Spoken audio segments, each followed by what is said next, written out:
amici di X2Games e benvenuti in questo nuovo video. Io sono Michele. Me lo state chiedendo in molti. Michele, ma che distanza raggiunge lo Xiaomi Fimi X8 SE ora che è stato aggiornato e non può più volare in FCC? Beh, potete stare tranquilli ragazzi, infatti raggiunge e supera tranquillamente le distanze massime legali al momento consentite in Europa e ve lo mostrerò tra un istante. Prima però facciamo un passo indietro. Lo Xiaomi Fimi X8 SE è un drone che secondo la casa madre è in grado di raggiungere i 5000 metri di distanza con segnale FCC. Una distanza davvero considerevole, ma Fimi ha deciso con uno dei suoi ultimi aggiornamenti di limitare questo drone al solo segnale CE, rimuovendo di fatto, almeno temporaneamente, la possibilità di switchare tra segnale CE ed FCC. Questo per poter vendere il prodotto in Europa e rispettare le norme vigenti. Ve lo spiego molto semplicemente. In America e in altri paesi in cui è possibile volare in modalità FCC, la potenza del segnale radio, quindi la potenza di trasmissione dal radiocomando al drone, è di 1 watt. Invece qui in Europa è possibile volare unicamente con segnale CE, ovvero con una potenza massima di segnale di 0,1 watt, esattamente 1/10 rispetto all'FCC. Questo comporta che, ad esempio, se il drone X in America raggiunge i 1000 metri, in Europa arriverà attorno ai 100 metri. Ora, lo Xiaomi Fimi X8 SE in modalità FCC dovrebbe raggiungere i 5000 metri, quindi in modalità CE, a rigor di logica, dovremmo essere attorno ai 500 metri, giusto? Beh, scopriamolo subito. Questo test è stato effettuato a solo scopo dimostrativo, voi non ripetetelo e rispettate sempre le norme vigenti nel vostro paese. Posso comunque assicurare che durante questo test nessun pesce è stato ferito.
Ok ragazzi, rieccoci qui. Come avete visto, lo Xiaomi Fimi X8 SE in modalità CE supera tranquillamente i 500 metri di distanza e arriva attorno ai 600-700 metri prima di attivare il ritorno a casa automatico. Ho preferito tornare al punto di decollo manualmente con ancora 2 tacche di segnale video attorno ai 500 metri semplicemente per non rischiare, e anche perché chi mi conosce sicuramente saprà che non sono abituato a raggiungere queste distanze. Comunque, credetemi, si tratta di una distanza davvero notevole considerando le restrizioni europee. Anche il segnale video resta pulito e stabile anche alla distanza massima. Sicuramente avrete notato che a 500 metri di distanza il segnale video era a 2 tacche, mentre il segnale radio di controllo era al massimo. Questo comporta una sicurezza massima in caso di crash dell'applicazione o perdita di segnale segnale video,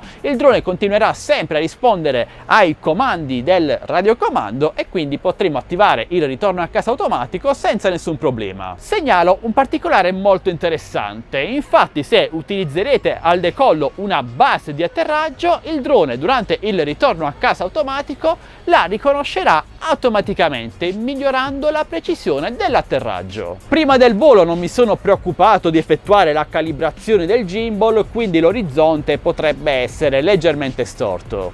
In conclusione, non saranno i 5 km dell'FCC, ma anche in modalità CE lo Xiaomi Fimi X8 SE riesce a raggiungere una distanza davvero notevole, senza interferenze e senza perdita eccessiva del segnale video. Vi ricordo che qui in Europa e quindi anche da noi in Italia la distanza massima legale consentita dal radiocomando è di 200 metri. Vi consiglio quindi di non superare mai queste distanze perché credetemi, si riescono ad immortalare bellissime foto e registrare bellissimi video senza raggiungere distanze impossibili, che secondo me sono più una gara a chi ce l'ha più lungo. Fatemi sapere ora voi cosa ne pensate lasciando un bel commento qui sotto, mentre se volete acquistare questo drone trovate tutti i link qui sotto in descrizione video, insieme ai link per entrare anche nel nostro canale Telegram delle offerte, canale Instagram, gruppo Facebook. Entrate numerosi ragazzi. E infine, se volete supportare questo canale, noi non chiediamo